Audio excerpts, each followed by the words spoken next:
ભગવાન શિવજી છે એ કરુણા અવતાર છે. સ્મશાને શ્વા ક્રીડા સ્મરહર પિશાચા સહચરા. ભગવાન શિવજીનું સ્વરૂપ છે ને એ કેવું અમંગલ છે.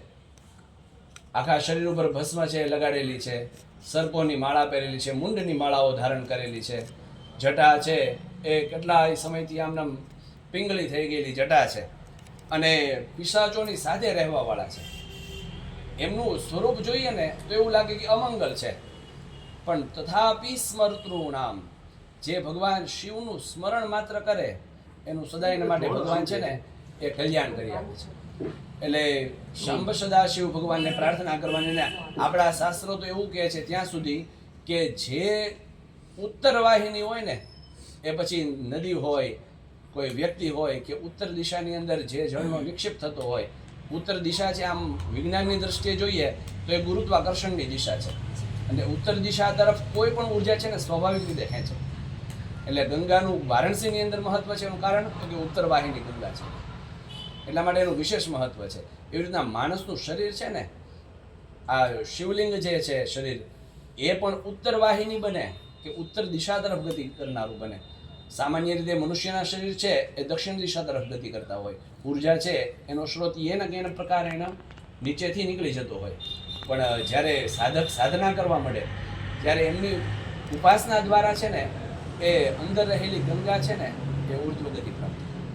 અને ઉર્ધ્વગતિ પ્રાપ્ત કરાવવા માટે થઈ અને ભગવાન શિવજી છે ને એ સદાયને માટે તત્પર હોય. જે મનુષ્ય શિવની ઉપાસના કરે, શું આપે ભગવાન શિવ? આપે શું? તો કે ભક્તિ આપે. જેને ભક્તિ જોતી હોય ને એને ભગવાન શિવની ઉપાસના કરવી છે. અને સદાયને માટે ભોળાનાથ છે, એનું નામ જ ભોળાનાથ એટલા માટે પડ્યું છે કે એ ભોળિયાના નાથ છે. જે ભોળા ભાવથી ભગવાનનું પૂજન કરે એ પૂજન છે એ ભગવાન સ્વીકાર કરે. દ્રવ્યો છે એ મહત્વના છે, વિધિ વિધાનની અંદર દ્રવ્યો મહત્વના છે, પણ દ્રવ્યની સાથે આપણો ભાવ પણ મહત્વનો છે કે આ ભાવથી કરીએ છીએ. ભગવાન શિવનું અર્થ જ એવો થાય, શમ કરોતિ ઇતિ શંકરઃ, જે નિત્ય કલ્યાણ કરવા માટે તત્પર છે. એવા ભગવાન શિવજીને આજે પ્રાર્થના કરીએ.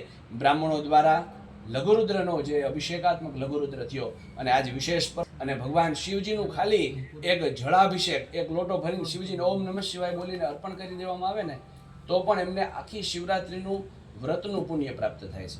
સામાન્ય રીતે વ્રત તો આપણી શ્રદ્ધા પ્રમાણે કરતા જ હોઈએ, પણ સાથે સાથે ઈષ્ટમંત્રના જપ, એમાંય તે 4 મહારાત્રિઓમાંની આ એક રાત્રિ મહાશિવરાત્રિ. 4 રાત્રિઓ છે આખા વર્ષ દરમિયાન આવે: કાલરાત્રિ, મહારાત્રિ, મોહરાત્રિ અને દારૂણ. આ 4 મહારાત્રિઓમાં મહાશિવરાત્રિ છે એ ભગવાન શિવજીના યજન અને પૂજનનો અધિકાર. અને રાત્રિના સમયે જે સાધકો સાધનામાં બેસે એ દિવ્ય ચેતનાની અનુભૂતિ છે ને એ અવશ્ય કરી શકે. એટલા માટે થઈને આ રાત્રિઓનું ખૂબ મહત્વ. અને ભગવાન શિવજીને આજે આપણે આ પૂજા કરી છે એનો મતલબ બપોરે પૂરું નથી થઈ જતું.